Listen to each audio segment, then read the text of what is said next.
అందరికీ నమస్కారం అండి. స్వాగతం సుస్వాగతం మన ఛానల్కి. ఈరోజు వీడియోలో ఈ 2025 సంవత్సరంలో క్షీరాబ్ది ద్వాదశి ఎప్పుడు ఏ రోజున వచ్చింది, ద్వాదశి తిథి గడియలు ప్రారంభం మరియు ముగింపు సమయం ఎప్పుడు, క్షీరాబ్ది ద్వాదశి పూజ, తులసి వివాహంని అలాగే దీపాలని వెలిగించుకోవటానికి శుభ సమయం ఎప్పుడు, ఈ రోజున ఒకవేళ ఉసిరి మొక్క దొరకకపోతే ఏమి చేయాలి, నైవేద్యంగా ఏమి సమర్పించాలి, ఇలా మరెన్నో విషయాల గురించి ఇప్పుడు ఈ వీడియోలో వివరించబోతున్నానండి. వీడియోని స్కిప్ చేయకుండా చూడడానికి ప్రయత్నం చేయండి. కార్తీక శుద్ధ ద్వాదశి నాడు కృతయుగంలో దేవతలు రాక్షసులు అమృతం కోసం క్షీరసాగర మదనాన్ని ప్రారంభం చేసిన రోజు కనుక ఈ రోజుని క్షీరాబ్ది ద్వాదశి అని పిలుస్తారు.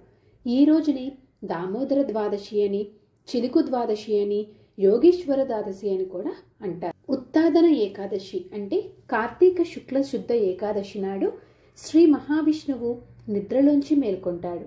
మరుసటి రోజు క్షీరాబ్ది ద్వాదశి నాడు శ్రీహరి లక్ష్మీ సమేతుడై బ్రహ్మాది దేవతలతో బృందావనానికి వస్తారు.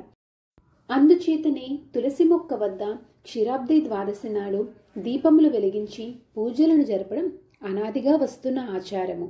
శ్రీ మహావిష్ణువు దామోదరుడు అనే పేరుతో తులసిమాతను వివాహం చేసుకుంటారు. అందుకే విష్ణు సంబంధమైన ఆలయాలలో క్షీరాబ్ది ద్వాదశి రోజు తులసి దామోదరుల కళ్యాణం జరుగుతుంది.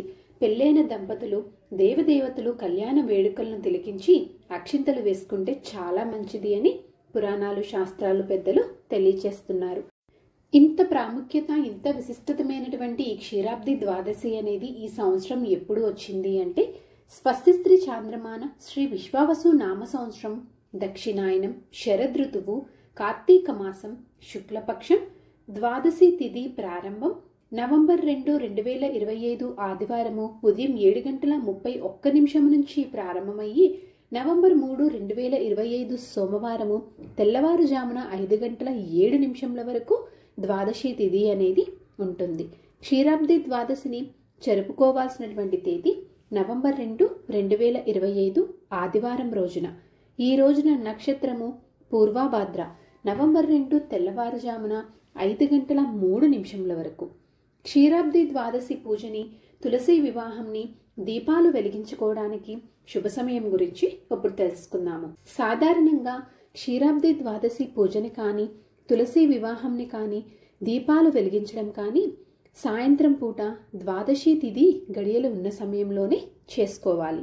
కనుక క్షీరాబ్ది ద్వాదశి పూజను చేసుకోవడానికి శుభ సమయం వచ్చేసి సాయంత్రం 6 గంటల నుంచి 8 గంటల లోపల.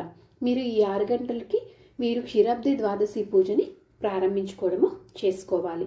ఈ సమయంలోనే క్షీరాబ్ది ద్వాదశి వ్రతంని అలాగే తులసి కళ్యాణంని, దీపాలు వెలిగించుకోవడము ఇలాంటివన్నీ చేసుకోవాలి.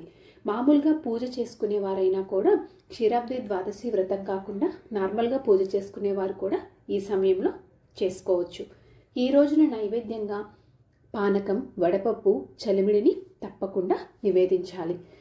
అలాగే ఈ రోజున తప్పకుండా ఉసిరి దీపములని వెలిగించాలి. దీపాలనేవి బేసి సంఖ్యలో ఉండే విధంగా వెలిగించుకోవాలి. అలాగే తప్పకుండా ఈ రోజున క్షీరాబ్ది ద్వాదశి వ్రతకథని చదువుకుంటూ మాత్రమే దీపాలను వెలిగించాలి.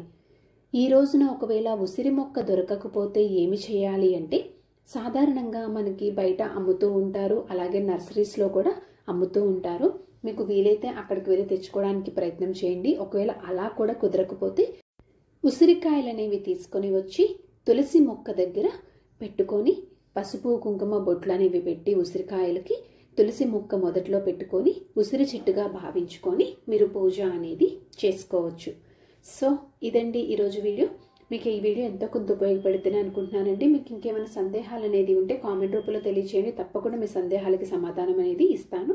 ఇంకొక మంచి వీడియోతోటి, ఇంకొక యూస్ఫుల్ వీడియోతోటి మిమ్మల్ని మళ్ళీ కలుస్తాను. ధన్యవాదములు. సర్వేజన సుఖినో భవంతు. జై శ్రీమన్నారాయణ.